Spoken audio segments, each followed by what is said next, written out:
tout le monde, j'espère que vous allez bien.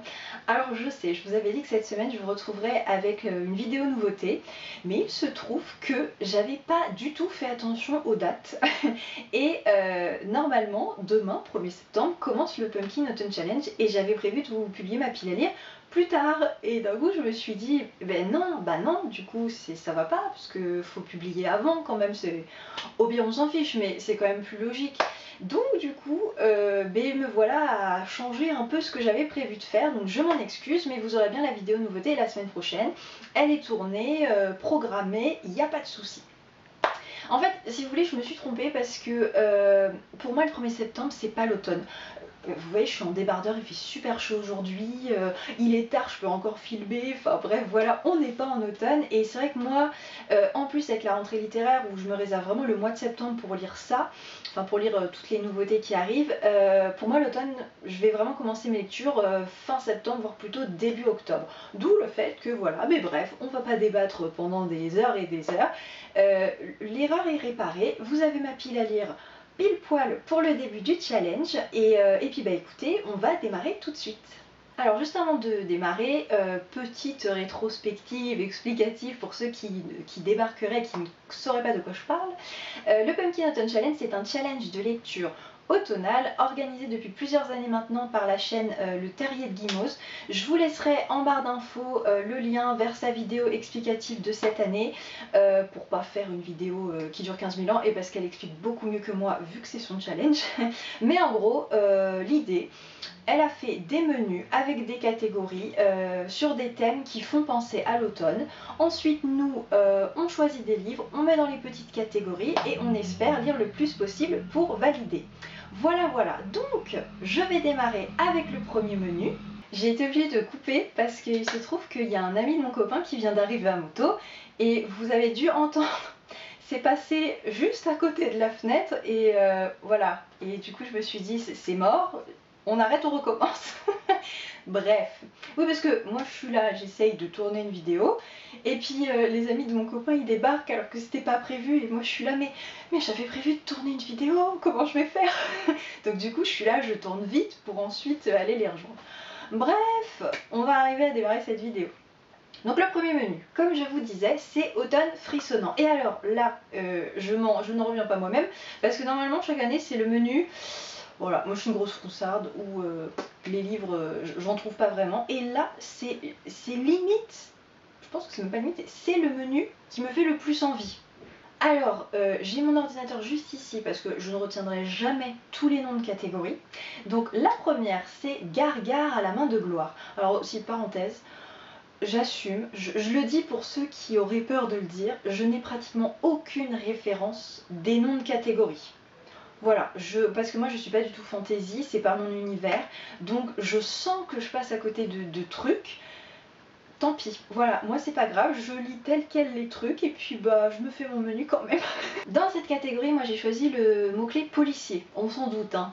J'ai pas pris horreur ou épouvante. Et c'est un livre, pour commencer, que je vous ai présenté dans la vidéo la semaine dernière. Il y aura dans ce challenge pas mal de livres de la rentrée littéraire, comme ça je fais d'une pierre deux coups. Et je vais donc tenter de lire, si le résumé m'intéresse parce qu'il n'est pas encore sorti, le nouveau Guillaume Musso. Voilà, qui paraît le 21 septembre, l'inconnu de la scène, mais je sais pas du tout encore ce qu'il en est. Et ensuite, je vais tenter pour genre la 3e année consécutive de lire La vérité sur l'affaire Harry Kéber de Joël Dicker, publié aux éditions de Fallois, parce que ça y est, là j'ai passé un cap avec les pavés et je me dis il est temps. Il est temps, tout le monde m'a assuré que malgré ces 800 pages, il se lisait super vite.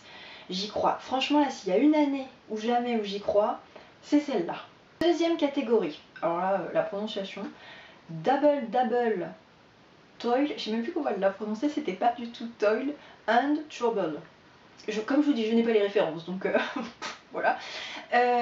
Donc là, je ne sais pas si vous avez suivi sur Instagram, mais j'ai enfin vu tous les Harry Potter. Ne me tapez pas, mais c'est vrai que moi, j'ai pas du tout la culture Harry Potter, donc j'ai enfin vu les films et j'ai décidé de me mettre à lire les livres. Donc j'avais lu le premier il y a, je dirais, 2 ans de ça, et j'ai donc décidé, bon je vous montre les couvertures, mais enfin vous les connaissez, de lire le 2, donc La Chambre des Secrets, et le 3, Le Prisonnier d'Azkaban. tout simplement parce que c'est les 2 derniers qui sont petits d'Harry Potter, donc je me dis que ça peut passer, voilà, d'en prendre 2. À partir du 4, ça sera plus compliqué, je les lirai un à la fois. Et ah oui pardon, le mot-clé, j'ai oublié de vous le dire, j'ai pris sorcière. Bon là en l'occurrence c'est sorcier, mais enfin ça passe quand même. Et j'ai également pris le mot-clé pièce de théâtre pour lire Hamlet de Shakespeare, un petit classique comme ça, on le glisse, ça fait jamais du mal. Et puis en plus j'aime bien la couverture, ça fait très Halloween, fête des morts, tout ça. Donc voilà, j'ai jamais lu de Shakespeare à part Roméo et Juliette quand j'étais au collège. Donc je me dis que ça peut être l'occasion, surtout que ça se lit très vite. Et enfin la dernière catégorie c'est le folklore de Shippenden. Et j'ai pris que de la fantaisie. Donc, de même que les Harry Potter, j'ai regardé tous les Hunger Games parce que je n'avais vu que le premier. Et j'ai adoré le premier, mais je vais vous en parler très bientôt dans un point lecture. Et j'ai donc décidé de lire le tome 2, L'Embrasement. J'ai également décidé, non mais quand je vous dis que là j'ai envie de me faire ma culture fantasy à fond, de lire Le Hobbit, parce que en plus je l'ai en magasin, cette édition du livre de poche est magnifique. D'ailleurs j'ai pas précisé les éditions des autres, mais bon après je pense que vous les connaissez, hein. Hunger Games c'est chez Pocket Jeunesse, Harry Potter c'est Folio Junior et Hamlet c'est Folio Classique. Donc voilà le Hobbit, je vous ferai pas l'affront comme Harry Potter et Hunger Games de vous faire les résumés, mais il me fait très envie, surtout que l'année dernière j'ai vu les films, ma fille elle fait que ça, elle voit les films, elle lit les livres, elle voit les films, elle lit les livres. Voilà, c'est normalement c'est l'inverse, moi je fonctionne comme ça. Et dernier livre que j'aimerais bien lire, c'est le tome 3 de La Voix des Oracles d'Estelle Faye, publié chez Scrinéo dans de magnifiques éditions. J'ai déjà le tome 1 et le tome 2 ici, comme vous avez pu le voir, qui ont été lus, que j'ai bien aimé, même si le tome 2 était quand même très très fantasy pour moi. Et ça fait des années que je tente de lire le troisième. Je l'ai acheté l'année dernière en me disant, voilà, comme tu l'auras, tu vas le lire. Et ben non. Donc j'espère que ce sera lu, mais je suis pas sûre parce que j'ai tout oublié et il y en a d'autres qui me font plus envie. Mais on sait jamais, sur un malentendu. On passe maintenant au deuxième menu avec Automne, douceur de vivre, et dans la première catégorie, It's just a bunch of hocus. J'ai dû oublier Pocus. C'est Hocus Pocus normalement. La fille qui recopie même pas bien quoi. Bon, voilà. En plus, il y a trop d'anglais pour moi. Voilà, moi c'est l'espagnol. Donc j'ai pris les thématiques Halloween et automne avec je vais y arriver, un roman graphique anglais que j'ai découvert sur la chaîne de Margot Liseuse, Pumpkin Heads de Rainbow Rowell. C'est une petite histoire d'amour toute mignonne dans une sorte, vous savez aux États-Unis ils ont ça, des espèces de marchés un peu de citrouilles et tout ça, et où en fait il y a un des vendeurs, enfin c'est comme un peu une fête foraine, je sais plus trop, mais il y a un des vendeurs qui a flashé sur une autre fille d'un autre stand et qui aimerait bien pouvoir lui dire, et voilà ça va être tout mignon au milieu des citrouilles, son amie elle va l'aider, voilà. Deuxième catégorie, et Gigi, tu ne trouves pas que ça sent drôlement bon là? Alors là, même Guimauze n'arrivait pas à le prononcer, alors imaginez, la Gucciokipanja.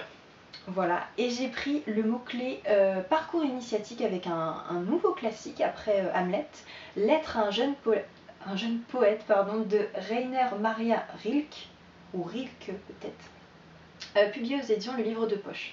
C'est un classique dont j'entends beaucoup parler.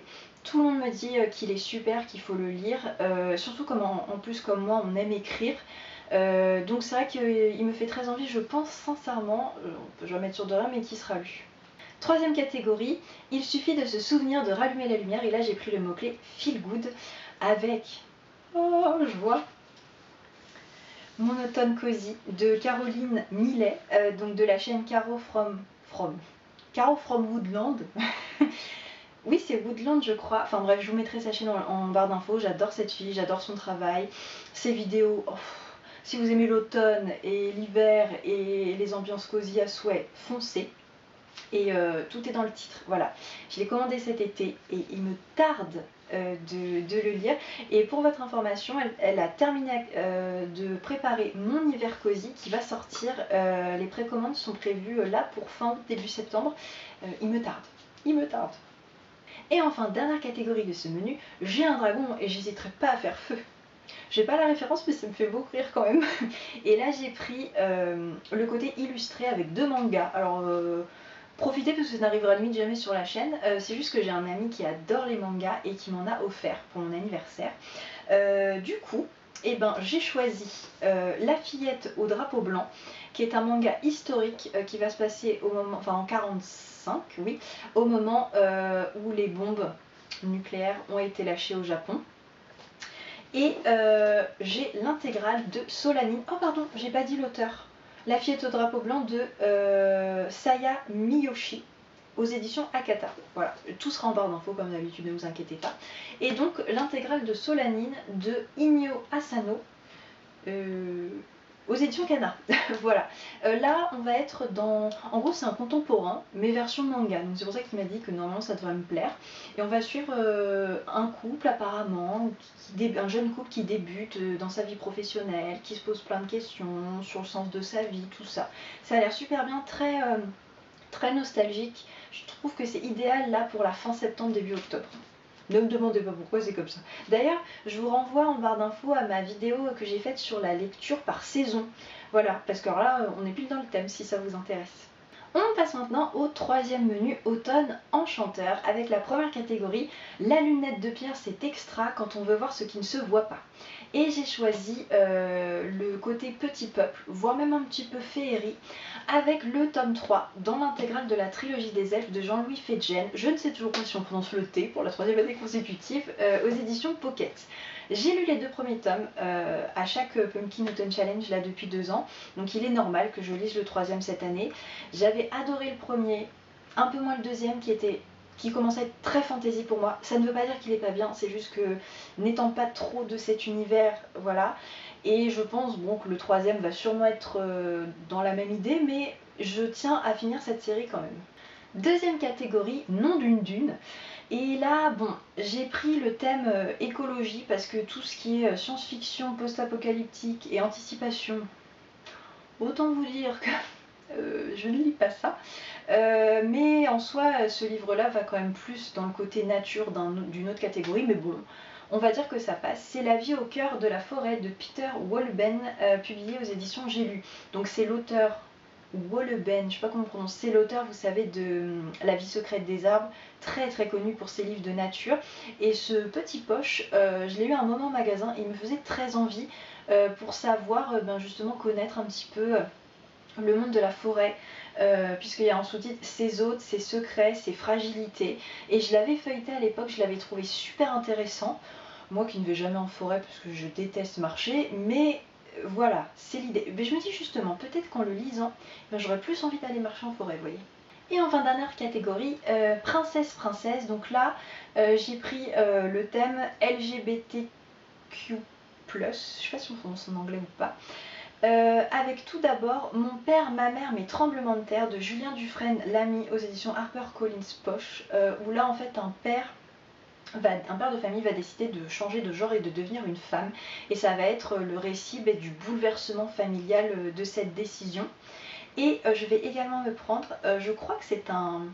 En fait, il a la forme d'un roman, d'un grand format, mais quand vous ouvrez, c'est une BD. Donc je ne sais pas comment on peut qualifier ça. C'est Heartstopper, il y a trop d'anglais dans cette vidéo. Heartstopper de Alice Oseman. Le tome 1, il y a plusieurs tomes, peut-être 4 ou 5, je ne sais même pas si la série est terminée, mais ça fait un moment que je le vois passer sur les réseaux sociaux. J'ai même une cliente qui me l'a commandé, du coup je l'ai un peu feuilleté et je me suis dit, oh, c'est le moment ou jamais, surtout que je sais que depuis l'année dernière, je crois, il y a la thématique LGBTQ+, voilà, je le fais en français cette fois, dans le challenge, et du coup je me suis dit, ce sera nickel pour ça. Donc, alors du coup, je n'ai pas précisé de quoi ça parlait. C'est tout simplement 2 adolescents qui vont se rencontrer, tomber amoureux, mais avec toute la maladresse et un peu la crainte aussi liée à l'adolescence, et ça a l'air vraiment tout mignon. Et enfin, dernier menu et nouveau menu d'ailleurs de cette édition 2021, Automne des mystères. Et donc la première catégorie, c'est le destin perdu, et j'ai choisi la thématique historique avec 2 livres que je vous ai présentés. D'ailleurs je crois que tous les livres qui vont arriver, je vous les ai présentés dans la vidéo de la semaine dernière, donc je vais passer vraiment très rapidement dessus. Je vous invite à aller la voir si vous ne l'avez pas vue. Donc en premier lieu, Hadès Argentine de Daniel Laudel, publié aux éditions La Croisée. Dans ce livre, il va être question de la dictature en Argentine, de quelqu'un qui va revenir après 10 ans d'exil, faire face un peu à tout ça. Voilà, donc moi, dès que ça touche l'Amérique latine, ça m'intéresse, donc j'ai très hâte de lire ce livre. Il fait partie de la rentrée littéraire d'ailleurs, et également La Chambre des Dupes de Camille Pascal. Quand je vous dis que je vous mets ce livre dans plein de piles à lire, concrètement je ne sais pas s'il sera lu, comme je vous l'ai dit, il est gros, il y a plein d'autres livres à lire qui me font envie. Mais un jour. Mais ce qui est bien, c'est que je peux aussi le caser dans le Cold Winter Challenge, parce que je trouve que le côté très historique comme ça fait aussi hiver. Donc voilà. Au pire, il finira par être lu un jour ou l'autre. Donc là, c'est aux éditions Pocket, et ça va être plein d'intrigues amoureuses et politiques à la cour de Louis XV. Deuxième catégorie, les ruines de l'Atlantide. Et alors là, j'ai un peu comme ça. Je l'avais pas encore fait, hein, vous voyez, un petit peu pour l'écologie, mais parce que généralement je suis la reine pour ça, de feinter dans les menus. Donc là, on va être entre mythes et légendes, récits, contes moral, philosophie. Bon, en fait, tout simplement, je vais tenter de lire L'écho du lac de Kafka Casabova, publié aux éditions Marchiali, depuis la semaine dernière, je ne sais toujours pas comment ça se prononce, qui est tout simplement décrit comme un guerre épais au milieu des Balkans. Voilà, donc je savais pas trop le caser, je me suis dit, bon, il ira très bien là. Troisième catégorie de ce menu, en avant, Yvette Tempête. Et alors là, je suis navrée, je n'ai pas trouvé un seul livre à mettre dedans. Même des livres qui auraient pu me faire envie, il n'y en a aucun qui m'est venu. C'était soit aventure, archéologie, artefact ou voyage. Je veux dire, cette catégorie donne hyper envie, mais j'avais rien. Et en plus, ça me fait d'autant plus de la peine que ma belle-mère s'appelle Yvette. Du coup, j'aurais voulu lui rendre hommage en choisissant un super livre. Et ben non. Voilà, après, je sais que ma pile à lire, elle n'est pas figée. D'ici là, je vais voir passer d'autres livres en librairie. Il y a les nouveautés d'octobre et novembre qui vont arriver. Du coup, octobre, parce qu'après en novembre, ce sera fini, je crois. Je ne sais plus jusqu'à quand il va le challenge du coup. Mais bref, donc je sais que je vais modifier, et peut-être qu'au miracle, un livre rentrera dans cette catégorie. Je vous tiendrai au courant, vous verrez ça de toute façon dans le bilan. Donc je sais pas, est-ce que je ferai un bilan, un gros bilan, ou est-ce que je ferai plusieurs points lecture? Ça dépendra en fait de ce que j'aurai lu. Et pour terminer ce challenge, dernière catégorie du dernier menu, cabinet de curiosité. Et là j'ai choisi la thématique de l'art, avec un roman que je vous ai également présenté la semaine dernière, Azul d'Antonio da Silva aux éditions du Rouergue. Dans ce roman jeunesse, en fait il y a un ado qui a le pouvoir de rentrer dans les tableaux des grands peintres et d'y faire un petit peu sa vie, de modifier comme il veut et tout ça, et il va s'attirer beaucoup d'ennuis. Donc là je trouvais que la thématique de l'art n'est pas abordée d'un point de vue visuel avec un beau livre ou ce genre de choses, mais est abordée comme ça. Voilà, cette vidéo pile à lire du Pumpkin Autumn Challenge 2021 est terminée. J'espère que vous, votre pile à lire est prête. Il y a intérêt pour vous puisque ça commence demain. N'hésitez pas à me dire quels sont les livres vraiment que vous avez le plus hâte de lire si vous participez au challenge. Si vous participez pas, qu'est-ce que vous avez prévu de lire? Est-ce que vous faites des lectures un petit peu automnales, genre je sais pas, par exemple des thrillers, des choses comme ça, ou pas du tout, vous lisez et ça vous passe complètement au-dessus. Et puis écoutez, moi j'ai très hâte de lire tout ça. Comme je vous dis, ça ne démarrera à mon avis que dans un mois. D'ici là, j'aurai lu plein de livres de la rentrée littéraire et je pourrai commencer à vous en parler. Et puis écoutez, sur ce, je vous retrouve la semaine prochaine donc pour la vidéo nouveauté août et septembre. Et puis je vous dis à la semaine prochaine. Hasta luego.